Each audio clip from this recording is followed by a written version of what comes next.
Well, Catherine, we're going to make a brie cheese now.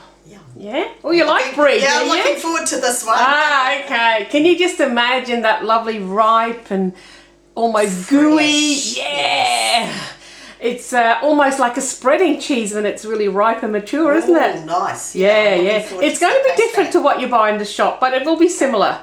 Nice. Yeah, we can't expect to make a factory cheese here. No, I don't want a factory cheese. Oh, I wouldn't want one either.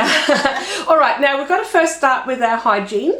Can you just have a quick look inside the pot to see if everything is clean as it should be? Yes. And if it is, just about half a cup of water will be fine. And then just put the lid on and crank up the heat and steam the pot out.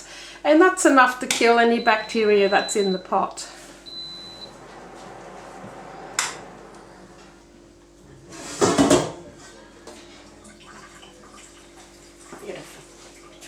Good, that pot's nice and clean now, and if you can now pour in the 6 litres of milk that we're going to use to make our can.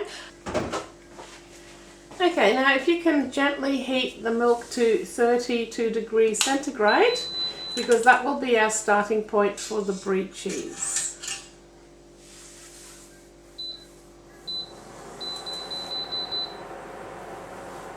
Do I need to stir it? You do need to stir it because you're keeping it off the heat. Now just show everyone your holy stirrer here. It's a really nice stirring implement here for your cheese making. It's not compulsory of course, but you can also have a wooden spoon with some slots or a hole in it. Is there a reason for the slots? There is, simply because later on when we put the rennet in, there's got to be some very serious stirring. And if the milk is not far from the top of the pot, well, it's going to slop all over the place. Okay. Yeah. Now, if we just do it at our own pace, it can be on the lowest setting and then just check it every now and then. But we're just speeding it up because we're doing a film here. And if you got it at a higher temperature, you really need to stand there and keep it stirring.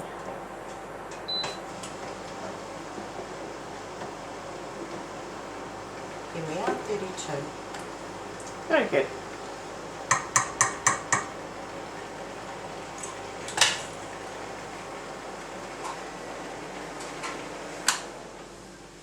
Okay, next is to put in our cheese cultures. So I've got here our 2 different cultures for putting in. First of all, we're putting in the starter, or the bacteria that's going to help to texture and mature the cheese. So can you put a little bit, just a tiny little sprinkle inside the lid? And it's going to be very hard for the viewers to see because, yeah, it's the tiniest little pinch. There's no real measurement, just put it into the milk, that's it. And those bacteria are going to grow, of course. And then next we're going to put the same amount of our white mould in our brie, and that will eventually then grow on the outside of our cheese.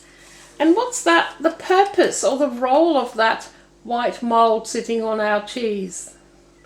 What does it do to the cheese, do you know? No, I don't actually. Ah, well, it actually breaks it down. Oh. It eats the cheese from the outside to the inside and breaks down the fats and the proteins. And that's what gives the brie and the can that lovely ripe moorish texture where it can virtually melt in your mouth. It's pre-digested, Yeah. yes, fermented.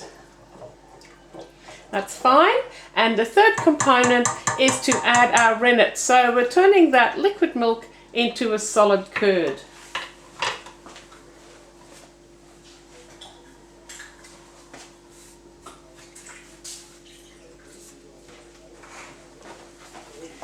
So I've got here about 20 ml of water and a syringe to measure out 2 ml of rennet, and it's best done if you just pour some rennet in the lid and then with your syringe take up 2 ml.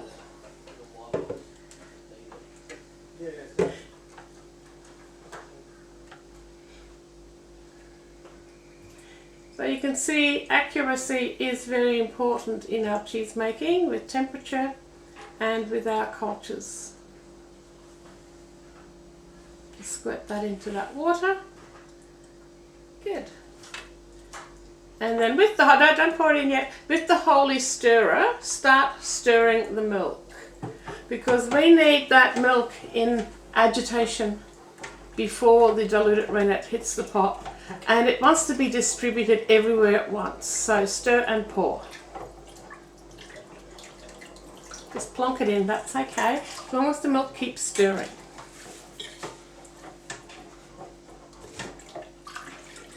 Now it's important to stir for more than a minute, but no more than 3.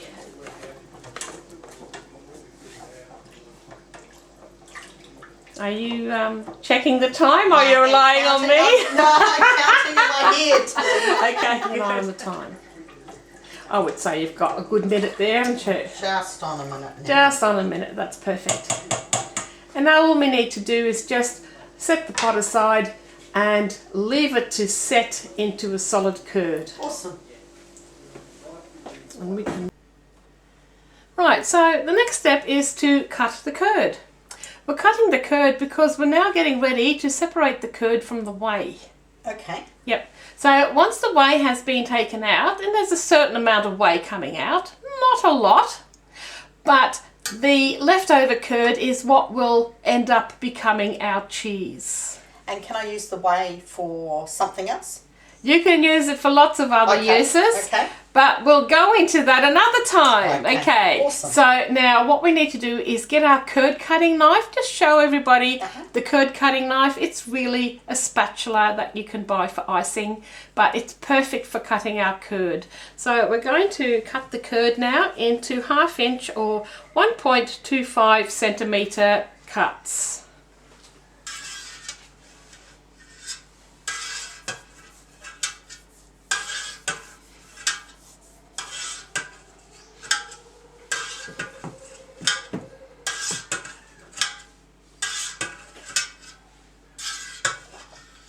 There we go.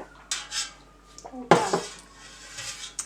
Good, and now you've got to do the horizontal cuts. There's 2 methods here you can employ. My favourite is using the flat disc ladle, and I just put it a little bit underneath the surface of our curd and do spiral cuts all the way down to the bottom.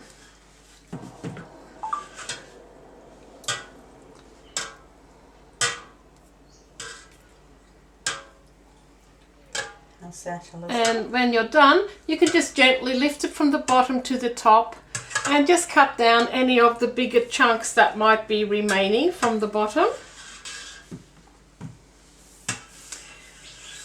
And once you've cut the bigger pieces down, you can just allow it to rest for a few minutes. And after a few minutes, we'll come back to it and just stir a little bit gently again. Okay. Now we will do a total time of around 20 minutes, even half an hour is okay. So just to leave it for that. And just going to leave it there, but we're also going to, in between, just stir it gently every now and then. Okay. All right, so just a slight agitation. But it's not a vigorous stir, it's just a slight stir every now and then. And we never really go beyond like treating it like a 2-year-old. Still, you know, quite delicate. Yeah, that's fine. Just come into it. Okay, so we're just getting back to the Camembert, and it's been sitting for around 20 minutes. And you can see there's a fair amount of whey that's come out of the curd, but the curd is still very soft. We're now going to ladle it into our cam moulds. Right, so now we're on the last step of our Camembert making, and Catherine, if you can just show our tray and our cake cooling rack. That's our little setup here.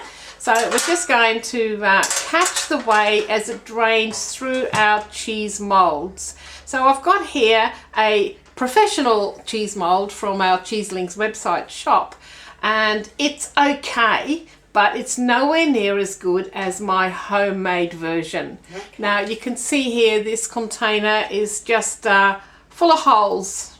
Yeah, just a container that's full of holes with another container, the same container with the bottom cut out.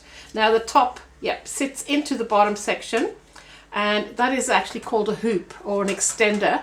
because it may just need to be a little bit taller than the component on the bottom, so that will help to get it full up, and then it will all sink down as it drains out. Right. All right, so now you get your scoopy slotted ladle.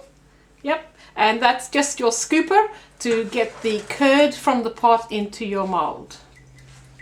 And how much, Elizabeth? Well, they both have the same amount in them, so we have 2 same size cans. And this was, just remind me, 4 litres. And we're getting 2. Yeah, the other one is a bit higher than the so just try to fill up that one as much as you can to get the even size. Yeah, they're both 2 litres each. But here's some I prepared earlier. Here we go. So we've filled up our 2 containers, and they're just going to sit on the bench, and I'll cover them over with something. And they'll just sit there for 24 hours until they're fully drained out, and then they're ready to go into the fridge. Easy. Yeah. Lovely. And every cam that size takes about a teaspoon of salt. So I just sprinkle a bit of salt on it and lightly rub it in.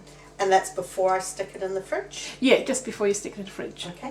Now, I've got here a little container with 3 cams that were made earlier. So if you can just show the viewers what it looks like. Because this is in fact a microclimate. Wow. And this encourages the growth of the mould to grow over onto your cheese. Fine. Nice. Yep. Now I've got this outside of the fridge because they were a little bit slow to evolve, and the temperature today is still not that warm. It's still under 20 degrees, so it's quite safe to leave it out of the fridge for a day or 2, and that's really got the whole process going.